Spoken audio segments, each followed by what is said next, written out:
Welcome Daytime Ottawa. Well, expect the unexpected in this first segment because I've always said this on the show. There are two types of guests I love having on this show. That is children and pets, because they're completely unpredictable. My first guest, though, is not unpredictable.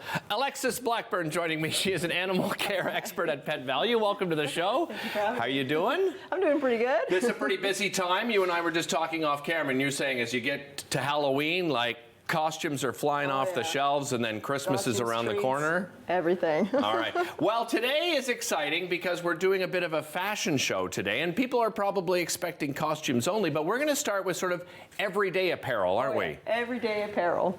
Do you want me just let's start with the first one. We have Burma here, right? Hi, Burma. So what you can see, Burma's wearing our coat from Bailey and Bella. If you just undo the bottom. Can you turn Burma around for us? Possibly. Is that possibly? It's not 100%. Oh, look at this! Burma's like, listen, the treats are facing the other way, Derek. I will not be turning around. I get it. I get it, Burma. So yeah, so this is, I guess this is the under sort of. It's a sweater. It's one of our sweaters. So the jacket's great to have for when they're outdoors, right? Because like if your dog's one that likes to play in the mud, easy to keep the house clean. You come on in, take the jacket off, throw it right in the wash. Right. The sweater is great if you're doing a quick trip outside, keeps them nice and warm. And if your house is a little chilly, keeps them warm inside. But you want to monitor them when they're inside with a sweater, just because they can overheat really easily. Oh, really? Okay, it's good to know. Now, if you let your dog out to go, right? You know what I'm talking about, everybody at home.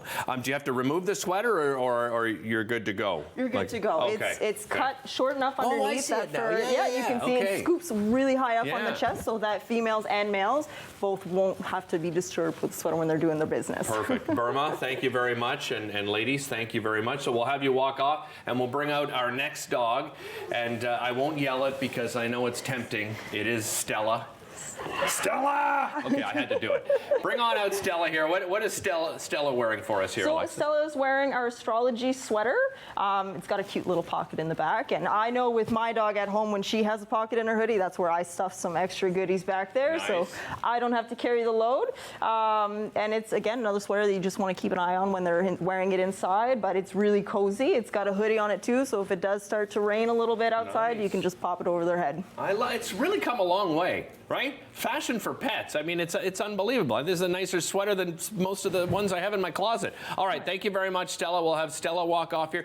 As we bring out the next dog, let's talk a little bit about fitting and making sure it's properly fit. How important is that, and why? It's pretty important because, like, one of the biggest things you want to make sure is you want to make sure it's not tight underneath their arms, right? Okay. That they're able to move comfortably with it, because if it's too tight too, especially if it's a jacket or a sweater that's connected by Velcro, it's going to open up, right? The moment they move, and it can chafe underneath their armpits. And I know, like, I don't like anything chafing on me when I wear something. You and me both, Alexis. Yeah. I hear you. We're on the same page.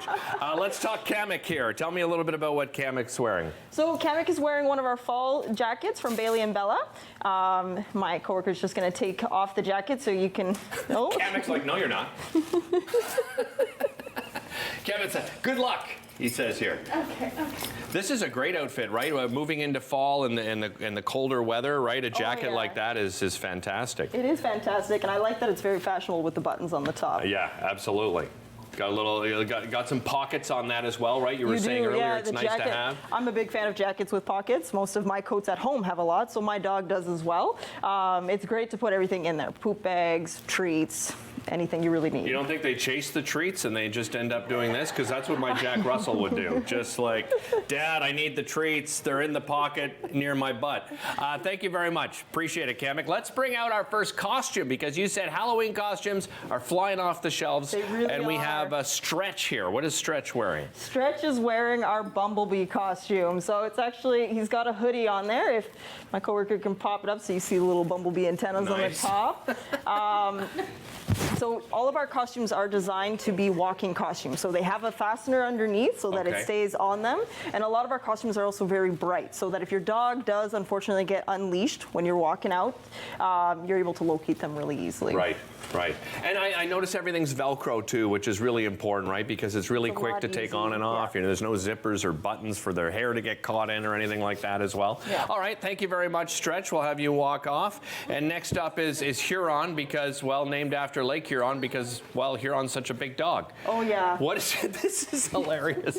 Tell me about this outfit here. This is actually one of my favorite costumes. I love this. As you can tell, it's a lobster costume.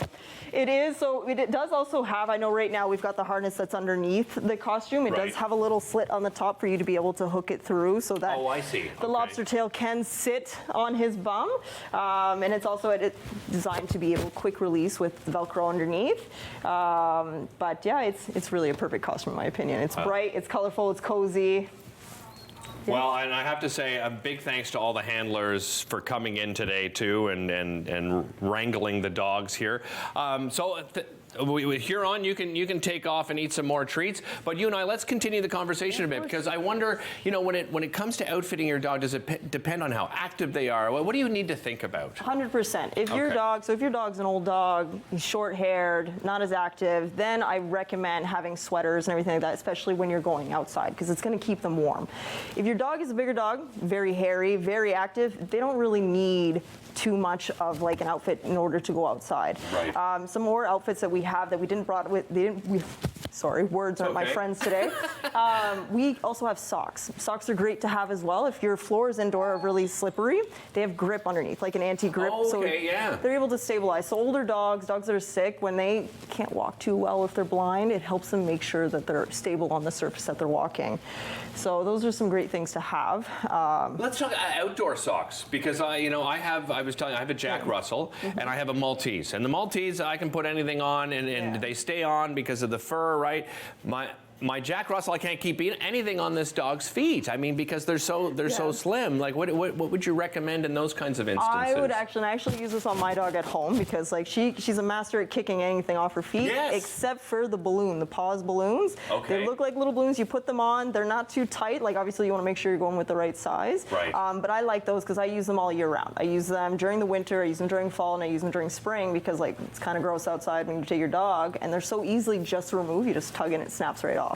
I love the idea. That is So, I mean, I don't mean to say the bad word winter, but it is coming eventually. What should we keep in mind when we're taking our dogs out as it starts getting a little bit colder? Obviously, too, when we're salting our roads. Maybe you can just touch on those things. So if you live in an area, like I know especially apartment buildings, they have a lot of salt. I live in an apartment building, and I usually will take my dog out the back door, because like the ground is just covered in so much salt that it burns her feet, makes it uncomfortable for her. So if you live in an area that's really salted, I recommend boots. I recommend something that's going to cover their feet. If your dog is one that's super skinny or doesn't have a lot of fur, I recommend a jacket. Just keep them warm when you're going outside. And then even if it's a quick trip, like if you're going, let's say, from your house to your car, maybe a pair of pajamas. Just keep them nice and warm. I didn't even know there was dog pajamas. And and I guess they would be comfortable wearing that indoors. And as you said earlier, same thing applies if they're getting a little overheated. Just keep an eye on them. Yeah. Wow, you guys are going to be busy. You got Halloween coming up, Christmas coming up. Alexis, thanks so much for joining us. Thank you for having me. Really appreciate it. Thanks to all the dogs and their handlers as well. We'll be back with more Daytime right after this.